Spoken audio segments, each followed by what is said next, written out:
It's great to be here today to tell you a little bit more about Green and Blacks. And I'll start with the only chart of the presentation, and I promise it's the only chart that has any numbers in it. And this actually shows the sales of Green and Blacks by year. And as you'll see, the company actually started quite a long time ago, back in 1991. And you can see how we've grown ever since. Our total international sales now are in excess of 60 million. So that's the sort of scale of business that we're dealing with. I want to concentrate today on the three key moments, I think, in the business's life and indeed the brand's life. So I'll tell you a little bit about how Green and Black started, because I think it's important on any business or any brand to understand what the original idea was and the roots of the brand. So that's the first star on the chart there. The second is perhaps a phase for the business that was not so good. This was actually a business that had a great idea, but started to struggle in terms of its financial ability. The company actually got into some difficulty and was refinanced with a new backing coming in at the back end of 1999. And as part of that, a new team joined, of which I was a part, to try and look at how we took this very special idea but turned it into a fast growth business. But it certainly hasn't been plain sailing all the way through.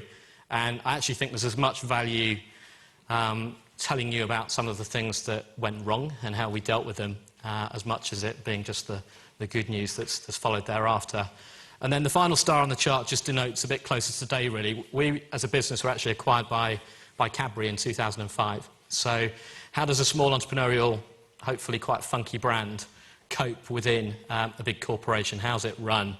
What challenges do we face, and how do we unlock the arguably better than ever backing that we now have at our disposal?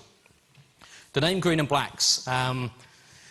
Marketeers, and there are many of you amongst the audience today, we're all very good at doing brand pyramids and brand essence charts and lots of fancy ways of trying to describe our brands. But I always say to people, the positioning or the strategy behind Green and Blacks is in the name and always has been. So from day one, green for organic, and we've right from the start, every product that's sold under the Green and Blacks label has always been organic. It's not been one of those brands that's tagged it on lately. And the blacks of Green and Blacks denotes the style of the brand, the cachet that comes with it, but most importantly, the fact that the very first bar we introduced was 70% cocoa, so a dark chocolate that, compared to Cadbury chocolate or Nestle chocolate or the regular chocolate that people in the UK were used to eating, I mean, it looked almost physically black in colour. So that's where the name came from. And people often say, well, who came up with the name? And was there actually a Mr. Green or a Mrs. Black or something like that? And the answer is they were not called Mr. Green and Mrs. Blacks, but there were two founders, and they were a husband and wife team. And there they are. Craig Sams. Craig's an American. He came to the UK during the late 50s and never returned back home. So he came and had his schooling in the UK.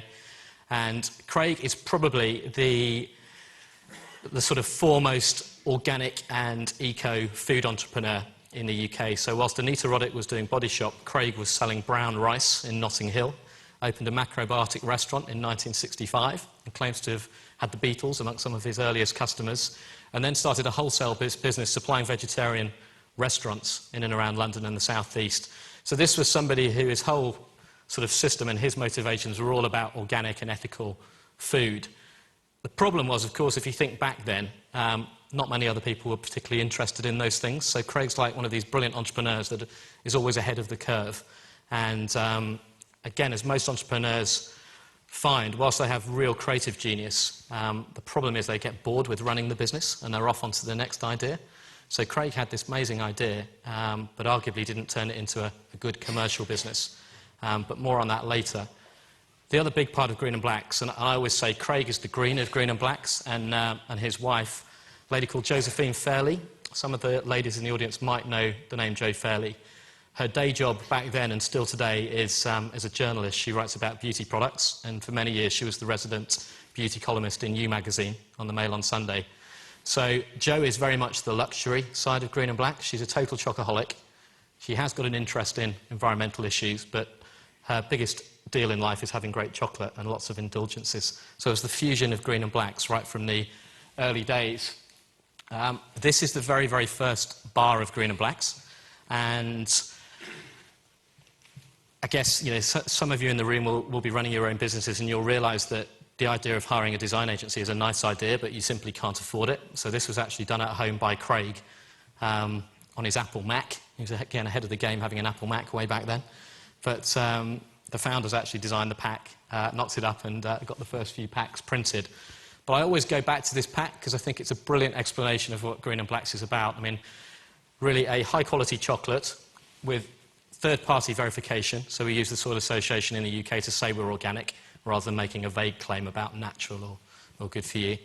And better than anything else, I think, I mean, having the balls to actually put the ingredients list on the front of the pack rather than the back, because they were so confident that this was a chocolate with no nasties, so why not actually announce what we have? It's all about high levels of cocoa and not much more. And that pack was what set Green and Blacks on its path, and Dark 70% was the very first bar we launched and is still the biggest selling line in the range today, and we have about 65 lines now, I think, in the Green and Blacks portfolio, but this is still the number one. So the original idea still cuts it. If you then move on a few years, a couple of things happened. We launched Green and Blacks Maya Gold, or as I always say, Craig Sams was gifted a colour printer for his Christmas present. So Craig moved from dark browns and golds to the bright extravaganza, which is Maya Gold, which is a dark chocolate with orange and spices. And it's called Maya Gold because it's based on their experience of meeting the cacao growers in Belize, the Mayan Indian population there. And Craig and Joe, and this is a true story, and it gives you an insight into how innovation or new product development happened at Green and Blacks in the early days. They went on a family holiday, and they went on one of these eco holidays, again, ahead of the curve.